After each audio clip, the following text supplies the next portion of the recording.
Friend, हम लोग पिछले 2 वीडियो में मैट्रिक्स क्या है, मैट्रिक्स का आव्यूह की कोटि क्या है, इसके बारे में हम लोग पहले 2 वीडियो में पढ़ लिए हैं। आज हम लोग उसी दोनों टॉपिक का डिफिनेशन के साथ पढ़ेंगे। मैट्रिक्स क्या है, आव्यूह क्या है। ठीक, आव्यूह क्या है? मैट्रिक्स आव्यूह वास्तविक या समित संख्याओं या फलनों का क्षैतिज या ऊर्ध्व रेखाओं में एक आयताकार क्रम विन्यास है। आव्यूह वास्तविक या वास्तविक संख्या है, यानी कि कुछ भी आ सकता है। वास्तविक संख्या परिमेय तथा परिमेय दो में से कोई कुछ भी आ सकता है, या समित संख्याओं कॉम्प्लेक्स नंबर आ सकता है। फलना मतलब कोई भी त्रिकोणोमेट्रिक आ सकता है, लॉगरिथमिक कुछ भी आ सकता है दोस्त। तो फलनों का क्षैतिज या ऊर्ध्व रेखाओं में एक आयताकार क्रम विन्यास। तो कोई भी आव्यूह को अगर हम लिखेंगे वो आयताकार रहेगा, ठीक, ऐसे रहेगा, ठीक है। इसी को हम लोग क्या बोलते हैं? मैट्रिक्स बोलते हैं। अब इसमें क्या है, क्षैतिज रेखाओं की अवयव को पंक्तियां कहते हैं। इसमें जो अवयव रहेगा ऐसा जो रहेगा क्षैतिज रेखा, इसको जो हम लोग क्षैतिज बोलते हैं, इसी को हम लोग पंक्ति बोलेंगे। इसको क्या बोलेंगे? पंक्ति। और पंक्ति का इंग्लिश क्या होता है? रो, इसलिए आर से सूचित करेंगे, ठीक है। आर यानी कि फर्स्ट पंक्ति है तो R1 लिखेंगे, सेकंड है R2 लिखेंगे। तो क्या करें, क्षैतिज रेखाएं की अवयव को पंक्तियां कहते हैं। इसमें क्षैतिज अवयव, इसमें जो भी रहेगा, जैसे ऐसे 1 2, इसको हम लोग क्या बोलेंगे? पंक्ति बोलेंगे, ठीक है। इसको पंक्ति बोलेंगे, ऐसी जो रहेगा पंक्ति बोलेंगे। उदग रेखाओं की अवयव, उदग रेखाओं की अवयव, उदग रेखाओं की अवयव को स्तंभ कहते हैं। उदग मतलब ऐसे रहेगा, ऐसे रहेगा। इसको हम लोग खड़े वाले को क्या कहते हैं? उदग कहते हैं। उदग ऊर्ध्वाधर भी बोलते हैं दोस्त। तो इसी अवयवों को, इसमें जो भी अवयव रहेगा इसका, जैसे कि इसका जो भी अवयव रहेगा 1 4, ये क्या है आपका? उदग है, यानी कि इसको हम लोग कॉलम बोलेंगे। क्या बोलेंगे? इसको कॉलम बोलेंगे। इसलिए आप इसे सी से सूचित कीजिएगा, कॉलम को सी से सूचित कीजिएगा, ठीक है। फिर कह रहा है मैट्रिक्स को, अगला स्टार में, मैट्रिक्स को अंग्रेजी वर्णमाला के बड़े अक्षर ABC डैश डैश इत्यादि से सूचित किया जाता है। कोई भी आव्यूह को आप कैपिटल लेटर्स में सूचित कीजिएगा। कोई भी आव्यूह को आप हमेशा कैपिटल लेटर्स में सूचित कीजिएगा, ठीक है, स्मॉल में नहीं सूचित। जैसे आपका देखिए एग्जाम्पल, उदाहरण दे दिए हैं A7 1 2 4। तो दोस्त अभी क्या पढ़े? क्षैतिज रेखाओं की अवयव को पंक्ति कहते हैं। तो बताइए इसमें पंक्ति क्या होगा? ये तो ए है, देखिए ये है, देखिए क्षैतिज की तरह है, क्षैतिज है। तो इसी को हम लोग क्या बोलते हैं? पंक्ति बोलते हैं, ठीक है। इसको पंक्ति बोलते हैं, ठीक है। तो दोस्त स्क्रीनशॉट भी ले सकते हैं आप। तो ये भी देखिए, हाँ पंक्ति हो गया। तो इसको हम पंक्ति बोलते हैं, ठीक। ऐसे वाले को पंक्ति बोलेंगे और ऐसे वाले को, जैसे ये वाले अवयव है, ये वाला अवयव क्या हो जाएगा आपका? स्तंभ हो जाएगा। ये वाला अवयव आपका आराम से, इसको हम लोग C1 बोलेंगे, इसको हम लोग C2 बोलेंगे, क्योंकि कॉलम की परिभाषा उदग रेखाओं की अवयव को स्तंभ कहते हैं। उदग ये कि ऐसे रहेगा, देखिए कैसे समझाएं आपको, ऐसे रहेगा हर हमेशा। तो इसकी C1 पहला कॉलम, दूसरा कॉलम।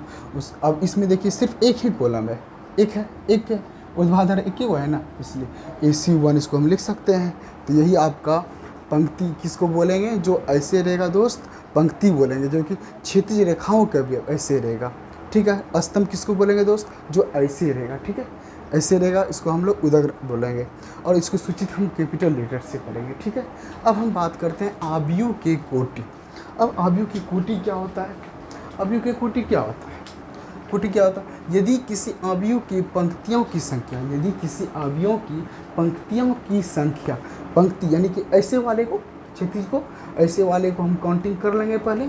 उसके पंक्तियों की संख्या अगर m है, पंक्तियों की संख्या अगर m है, पंक्तियों की संख्या दोस्त m है, ये m लिखे हैं दोस्त, m, ठीक है, इसको हम लोग m बोलेंगे।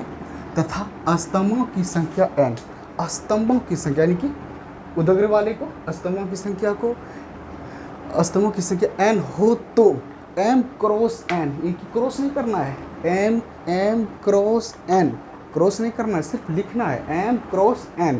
m क्रॉस n को अवयव की कोटि कहते हैं। एग्जाम्पल दोस्त, लेट a बराबर देखिए 7 2 9 8 ले लिया है। तो दोस्त अभी आपको सिखा दिए हैं क्षैतिज रेखाओं के अवयव को पंक्तियां कहते हैं, क्षैतिज ऐसे वाले। तो दोस्त देखिए R1 हुआ, देखिए R2 हुआ, तो 2 लिख दिए। फिर दोस्त उदक रेखाओं के अवयवों की संख्या, तो इसमें पंक्तियों की संख्या कितना हुआ?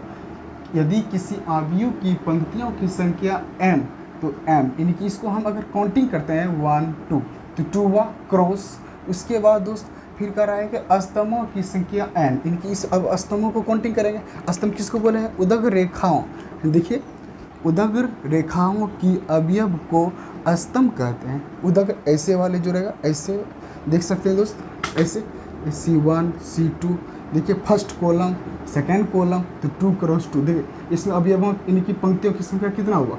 R1 R2 2 हुआ क्रॉस, फिर दोस्त 1 2 2 लिख दिए। अब इसमें देखिए दूसरा एग्जांपल देख सकते हैं दोस्त, क्या है? a बराबर 1 2 3। इसमें देखिए क्या सिर्फ एक कॉलम है, लेकिन पंक्ति देखिए कितना है, काउंटिंग कीजिए ऐसे ऐसे। देखिए R1, ठीक है, R2 R3, तो दोस्त 1 2 3 3 लिख दिए क्रॉस।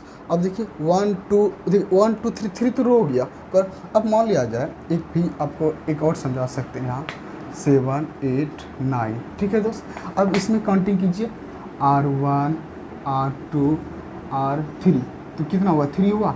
3 आप यहाँ लिख सकते हैं क्रॉस 1 कॉलम है 1, यानी कि 3 रो है। 3 रो आपको यहाँ समझा दिया गया है।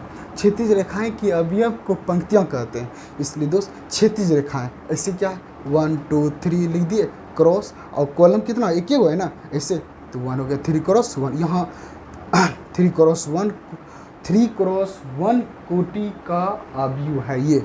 अब एग्जाम्पल दूसरा देखिए क्या है आपके पास, देख सकते हैं दोस्त, ये तो ठीक है, आराम से देखिएगा, बहुत मज़ा आएगा दोस्त। सिर्फ आप लोग लगे रहिएगा, बस शेयर भी कीजिएगा, समझ के शेयर भी करना है आपको, ठीक है। अब देखिए A 4 7 8 9 0 1 8 6 4, इसमें काउंटिंग कीजिए कितना है? R1 देखिए आपको समझा गया है, क्षैतिज रेखा ये होता है। R1 देखिए, इसको दोस्त R2 देखिए, इसको भाई R3 देखिए, तो इसमें काउंटिंग कीजिए तो कितना हुआ? 3 हुआ, तो 3 लिखे है ना क्रॉस। पहले आपको हर हमेशा काउंटिंग किसको करना है? पंक्तियों की संख्या को करना है हर हमेशा काउंटिंग, ठीक है। अब देखिए पंक्तियाँ, अब कॉलम कितना है? 1 है 2 है 3, देख सकते हैं दोस्त आराम से। C1 एकदम ऐसे काउंटिंग कीजिएगा, C1 है, फिर C2 है, ठीक है, C2, ठीक, C3 इसको आप लिखिएगा पहले, C1 C2 C3। तो देखिए कॉलम की संख्या को पहले पंक्तियों की संख्या 1 2 3 है, लिख दिए क्रॉस। अब हम एक एग्जांपल ट्रिग्नोमेट्रिक के हिसाब से लेते हैं, ठीक है दोस्त, लेते हैं 4 नंबर देखिएगा, कुछ मान लीजिए, लेट x मान लेते हैं, ठीक है, sign x cos x tan x और log x, कुछ भी लिख सकते हैं आप, a b, ठीक है दोस्त। इसको काउंटिंग करना, इसका कोटि क्या होगा? ऑर्डर आपको बताना है, ठीक है, आपको बताइए ऑर्डर कितना, पहले किसको काउंटिंग करना है? पंक्तियों की काउंटिंग करना। तो पंक्तियाँ किसको बोलते हैं?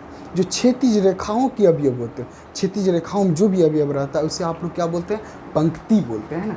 तो दोस्त काउंटिंग कीजिए, देखिएगा आराम से, 1 हुआ, एक पंक्ति हुआ, ऐसे काउंटिंग करना है। फिर दोस्त देखिए R2 2 हुआ, फिर दोस्त आराम से देखिएगा R2, फिर ऐसे देखिए R3 हुआ 3, यानी कि 3 रो हुआ, यानी कि 3 रो हुआ, 3 पंक्ति हो गया। तो यहाँ पहले 3 लिखिए क्रॉस, बीच में क्रॉस करना है क्योंकि पहले बता दिए हैं m क्रॉस n को ही कोटि हम लोग कहते हैं। उसी प्रकार 3 क्रॉस, अब ऐसे काउंटिंग करना। अब उदग्र को करना है, कॉलम को उदग्र ना, कॉलम को करना है। क्या हुआ? C1 हुआ, फिर देखिए दोस्त C2 हो गया, ठीक है, C2 हो गया, तो 2, यानी कि उदग्रों की संख्या, यानी कि कॉलम की संख्या कितना है? 2 है, मात्र कितना है? 2 है, इसलिए 3 तो इधर हो गया, क्रॉस 2, ठीक है। तो दोस्त इसी में से आप कह सकते हैं, इसमें से पंक्तियों की संख्या कितना है? 3 है। पंक्तियों की संख्या पहले वाले पंक्तियों की संख्या होता है, बाद वाला कॉलमों की संख्या होता है, क्योंकि m क्रॉस n, m जो होता है क्या है, स्तंभ, पंक्तियों की संख्या है, n क्या आपका स्तंभों की संख्या है। ठीक है, इसी तरह दोस्त आप आज डिफिनेशन के साथ साथ हम लोग एग्जाम्पल भी पढ़ लिए और आप स्क्रीनशॉट भी ले सकते हैं दोस्त। जय हिंद सर, जय हिंद दोस्त।